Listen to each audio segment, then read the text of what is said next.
फिलहाल અત્યારે હું પાર્સલ લઈ આવું, પછી આના વિશેની આખી કહાની હું તમને ડિટેલમાં જણાવું કે શું શું મારી સાથે થયું, મેં શું ફેસ કર્યું.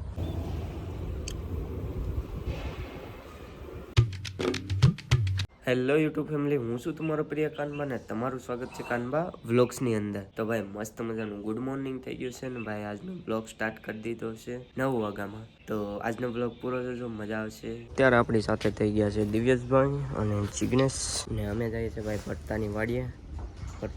ભરતાને દેખાડ્યો નથી, ભરતાની વાડીએ જઈએ છે, કથા છે એટલે. તો ચાલો કન્ટિન્યુ. ભાઈ વાડીએ પોગી ગયા છે ભરતાની, ના ભાઈ વાડીની સ્નેપ મૂકી દીધી છે. સ્નેપ તો બધા આમાં વાદળા દેખાય છે. લાય હોનાનો શેન પહેરો, વધી જાઓ ભાઈ તમારી પાસે. ભાઈ તો પોગી ગયા છે ફાઇનલી ભરતાની વાડીએ. ભરતો તો ઘેરે છે કામમાં, બાકી અમારા જીગીભાઈ જો અહીં બેઠી ગયા છે. તો બેઠા મિત્રો અમે આવી ગયા છે ભાઈ ચા બનાવવા માટે. જો ચા બને છે એક દિવ્યાસ મારા જીગીભાઈ બેઠી ગયા છે, મસ્ત મજાની ક્વોલિટી ચા બનાવીએ છે, જોઈ શકો. હવે ચાની ભાઈ સુસ્કી મારવાની શરૂ થઈ ગઈ છે. ચા ફાઇનલી બની ગઈ છે. તો અહીંયા ભાઈ ચા લઈ લીધી છે ને સ્નેપ લઈ લીધી છે. જો તપેલી ચાની મૂકી દીધી સાઈડમાં. મહેમાન પી કે ન પી, આપણે પેલા પી નાખીએ નહીં, મહેમાનને મોકલી દીધી. ભરતા અમે જો ચા પીએ છે, હાલ ચા પીવા વાળીએ. ફાઇનલી મિત્રો પ્રસાદી આવી ગઈ છે. અહીંયા તો ખાવાની શરૂ કરી દીધી. અહીંયા હજી વાર છે કે વિડીયો બની જાય પછી બંને ખાઈએ. તો ચાલો મસ્ત મજાની પ્રસાદી આવી ગઈ છે. સત્યનારાયણ ભગવાનની જય જય. હા એમ જ જય તો બોલાવી ને પછી ખવાય. તો ચાલો ખાઈ લઈએ. તો ફાઇનલી હવે નીકળીએ છીએ વાડિયાથી. તો અહીંયા ભાઈ બોલેરાની ટ્રેક્ટરનો રિવ્યુઝ મારી દીધી છે. તો હા ફેમસ આવી ગયા બધા. અત્યારે ભાઈ અમે પોગી ગયા છે બાબુરકોટના પાટીએ ને અહીંયા પગ ધોવા ઉભા રહી ગયા છે. પવિત્ર જળ પવિત્ર આગળ નર્મદાનું પાણી નથી આવતું તો પવિત્ર જ ન કહેવાય. હા એમ નર્મદા આપણે ન જઈએ કે હા ભાઈ તારી મૂછો આવી ગઈ તમને ખબર છે, અમારે બરોબર ન હોય કેમ તારે ન હોય. ગારામાં અમે ગળી ગયા હતા ભાઈ, એટલે બગડ્યા છે પગ બગ. કલેજા પોગી ગયા છે અમે હનુમાન દાદાના દર્શન કરવા માટે. તો ચલો ગાઈસ તમને પણ દર્શન કરાવીએ. ચલો ભાઈ અત્યારે ફાઇનલી હું પાર્સલ દેવા જાઉં છું. ને આના પાછળ મેં કેટલી મથામણ કરી, કેટલા દિવસ વાટ જોઈ, ત્યારે આ પાર્સલ રિટર્ન થાય છે. ને આ પાર્સલમાં તમને ખબર છે કે શું છે, માઇક છે. ફિલહાલ અત્યારે હું પાર્સલ લઈ આવું, પછી આના વિશેની આખી કહાની હું તમને ડિટેલમાં જણાવું કે શું મારી સાથે થયું, મેં શું ફેસ કર્યું. તો એનું હું ડિટેલમાં વિડીયો બનાવી નાખું. તો અત્યારે હું પાર્સલ લેતા હોઉં. ચલો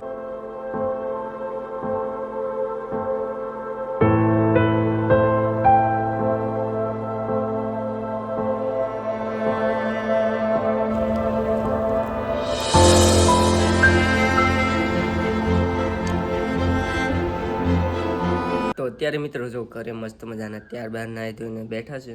ને હવે તમને જણાવું કે મારું પાર્સલ શું કામ ને રિટર્ન કર્યું અને શું મારી સાથે પ્રોબ્લેમ થઈ એવી કે પાર્સલ મારે ઇમિડિયેટલી તો ન કહેવાય. મેં લાસ્ટ જ્યારે રિટર્ન કરવાનું, જ્યારે રિફંડ કરવાના 2-3 દી બાકી હોય ને ત્યારે સેટ રિફંડ કરું. અને મેં કેટલા દુકાનો ફરી મોબાઈલની, ક્યાંય એટલામાં કાંઈ એકી દુકાન એવી બાકી નહીં હોય મોટી કે જ્યાં એ વસ્તુ મેં ગોતી ન હોય. એવી ઘણી બધી દુકાનો હું ફરી લીધો. જે મેન દુકાનો હોય ને મોબાઈલની, બધી દુકાને મેં ફરી લીધી. વસ્તુ ન મળીને ફાઇનલી મારી પાર્સલ રિટર્ન કરવું પડ્યું. અને પાર્સલમાં શું હતું તમને કહી દઉં. પાર્સલમાં માઇક હતું 4,000 જેવું રૂપિયાનું. પછી ક્યારે દુઃખ લાગે કે જ્યારે આપણે કોન્ટેન્ટ ક્રિએશન કરતા હોય ને એમાં સફળતા ન મળતી હોય ને આપણે એવું વસ્તુ લઈને પછી એ વસ્તુ એવી નીકળે ને પછી એવું આપણી સાથે પ્રોબ્લેમ ફેસ થાય ત્યારે કેવું થતું છે. એક તો એટલા મોંઘા રૂપિયાનું લીધું એ વસ્તુ અને પછી એવું થાય તો એ કેવું લાગે, વ્યાજબી ન ગણાય. ભાઈ સૌથી પહેલી પ્રોબ્લેમ તો એ મારી થઈ ગઈ હતી કે મારા જ કારણે ભૂલ મારી જ થઈ હતી કે મેં મંગાવ્યું ને એ જોયું નહોતું. અને ઓર્ડર આવ્યા પછી છે ને મેં તરત ખોલ્યું નહોતું. એને મેં એક દિવસ વાટ જોઈ એક્સાઇટમેન્ટના લીધે કે હું એક વિડીયો બનાવી અને વિડીયોમાં રિવીલ કરી. એ હાટું થઈને મેં એક દિવસ મોડું કર્યું. જો એક દિવસ મેં વહેલા ખોલી નાખ્યું હોત ને તો હું ત્યારે ને ત્યારે ઓનલાઈન એડેપ્ટર મંગાવેલા. જો એ એડેપ્ટર આવી ગયું હોત ને તો સક્સેસફુલ થઈ ગયું. આપણે રિસ્ક કેમ લેવું કે એ પાર્સલ પછી નો સક્સેસફુલ થયું હોય તો પછી ભૂલ તો મારી પહેલી એ ન્યાસ થઈ ગઈ હતી કે મેં એક દિવસ પાર્સલ મોડું ખોલ્યું. બીજી કઈ ઘટના મને ખબર છે, ઓટીજી કનેક્ટર આવે ને એ અહીંયા એક કઈ દુકાને નહીં, જાફરાબાદ, રાજુલા બધી જ દુકાનો જે મોટી મોટી મોબાઈલની કંપની આવે ને એ બધી જ દુકાને ફરી લીધું પણ એ ઓટીજી કનેક્ટર ન મળ્યું. તો બીજી પ્રોબ્લેમ ત્યાં થઈ ગઈ છે મારી. અને ત્રીજી પ્રોબ્લેમ એ હતી કે મેં પાર્સલ છે ને કેશ ઓન ડિલિવરી મંગાવ્યું હતું તો એ રિફંડ કરવામાં છે ને પ્રોબ્લેમ આવે. ગમે એ વસ્તુ છે ને તમે કેશમાં ખરીદો ને તો એ રિટર્ન કરતી વખતે બહુ પ્રોબ્લેમ થાય. એનું કારણ જ છે કે તમે પેમેન્ટ આપો ને એ પેમેન્ટ પોગતા 48 કલાક લાગે, એટલે 48 લાગે 72 કલાક લાગે, એટલે ત્યાં સુધી તમારું પાર્સલ રિટર્ન ના થાય.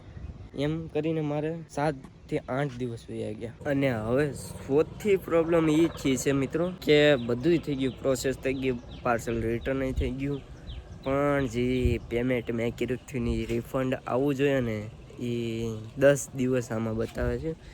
ને મેં જ્યારે પાર્સલ રિટર્ન કર્યું ને તો એ ભાઈ એમ કીધું કે 24 કલાકની અંદર તમારું પેમેન્ટ રિસીવ થઈ જશે. પણ જ્યારે મેં એમેઝોનની એપ્લિકેશનમાં જોયું ને તો પાર્સલ એ રિસીવ થશે જ્યાં રિફંડ એ પછી ચેકિંગ કરશે પાર્સલ રેડી છે કે નહીં, બધું ઓકે થશે પછી સેટ આપણને રિફંડ મળશે. ત્યાં સુધી રિફંડ નહીં મળે. તો એવી બધી લાંબી પ્રોસેસ હતી. એટલે નો ટેન્શન, પણ 10 દિવસ એટલે બહુ લાંબો ગાળો કહેવાય. મને એમ કે ખાલી એક જ દિવસની અંદર પેમેન્ટ આવી જાય. જોઈએ છે હવે શું થાય આગળ. આ બધી પ્રોબ્લેમ ન થાત મારી પાસે જો મેં વિચારીને લીધું હોય.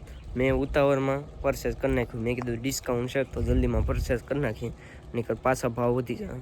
એમાં જલ્દીમાં પરચેસ કરી નાખ્યું. એના કારણે આ બધી પ્રોબ્લેમ ઝેલવી પડે. એટલે મને એક શીખ તો મળી ગઈ કે ઉતાવળમાં ક્યારેય વસ્તુ ન લેવાય. નિરાતે શાંતિથી વિચારીને બધું પરફેક્શન કરી બધી બાજુ જાણીને પછી પાર્સલ લેવાય. એ એક મને શીખ મળી ગઈ છે. તો હવે આગળ જતા આપણે એને ધ્યાનમાં રાખશું. કાંઈ વાંધો નહીં, જે થયું એ થયું. તમે સપોર્ટ કરતા રહ્યો એટલે આપણે પાછું નવું માઇક મંગાવી લેશું નવા કન્ટેક્ટમાંથી મંગાવી લેશું. બાકી તમે સપોર્ટ કરતા રહેજો. ત્યારે મિત્રો આપણે જઈએ છીએ માતાજીને શ્રીફળ વધેરવા માટે. તો શ્રીફળ લઈ લીધું છે, સાથે અગરબત્તી લઈ લીધી છે.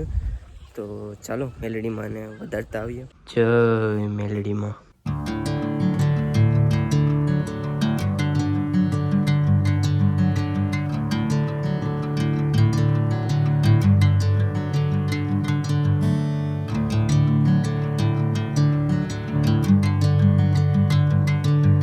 અમારા નાની કાકી અત્યારે ઝીંગાનું મટન કરે છે. એલા એ જીવતા છે ઝીંગા, જીવતા છે આમાં નાખી દો. જીવતા રહી, જીવતા ખાઓ તમે, શરમ કરો કાક. જીવતા માછલા ખાઓ, મરેલા હોય તો વાત અલગ છે. કાંઈ કેવું હે ખાવા પડે તો આને એકાદું ખવડાવો. પૈસા ખાઈ જાઓ. પૈસા ખાતા હોય તો બસ નહીં तो તમે અહીં રહેવા જોઈએ ને. फिलहाल गाइज व्लॉग को करते हैं एंड व्लॉग सारो लगे हो तो लाइक से सब्सक्राइब कर देजो. बाकी મળતા રહીશું અવારનવાર વ્લોગ સાથે. Bye bye, take care.